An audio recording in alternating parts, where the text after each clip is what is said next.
तो दोस्तों नमस्ते प्रणाम। एक चुटकुला गीत लेके आ रही हूँ।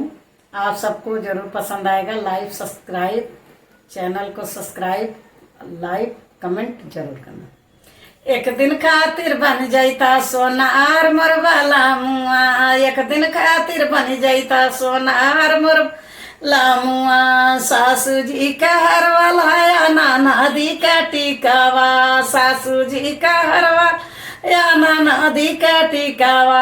हमरे खातिर लहरेदार झूलनिया मोर वाला मुआ, हमरे खातिर लहरेदार झूलनिया मोर वाला मुआ। एक दिन खातिर बन जाता सोनार मोर वाला मुआ, एक दिन खातिर बन जाता सोनार मोर वाला मुआ। सासू जी का चुड़िया लाया नाना दी का कंगना, सासू जी का चुड़िया लाया नाना दी का कंगना। हमरे खातिर लाया झुमकादार लारेदार मोर वाला मुआ, हमरे खातिर झुमका लारेदार मोर वाला मुआ। एक दिन खातिर बन जाता सोनार मोर वाला मुआ।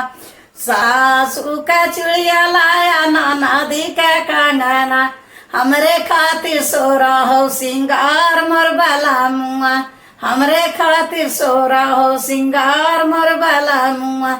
एक दिन खातिर बन जाता सोनार मोर वाला मुआ।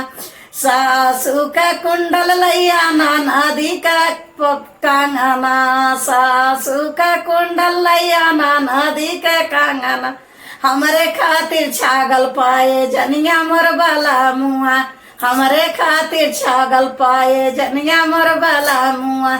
एक दिन खातिर बन जाता सोनार मोर वाला मुआ। हम सबके खातिर लाया बलमूला हांगा चुनरिया, सबके खातिर लाया बलमूला हांगा चुनरिया। हमरे खातिर सोरा हो सिंगार मोर वाला मुआ, हमरे खातिर सोरा हो सिंगार मोर वाला मुआ। एक दिन खातिर बन जाता सोनार मोर वाला मुआ, एक दिन खातिर बन जाता सोनार मोर वाला मुआ। सासू का हर वालैया नाना दी का टिकावा, सासू का हर वालैया नाना दी का टिकावा। हमरे खातिर लारेदार झूलनिया मोर वाला मुआ, हमरे खातिर लारेदार झूलनिया मोर वाला मुआ।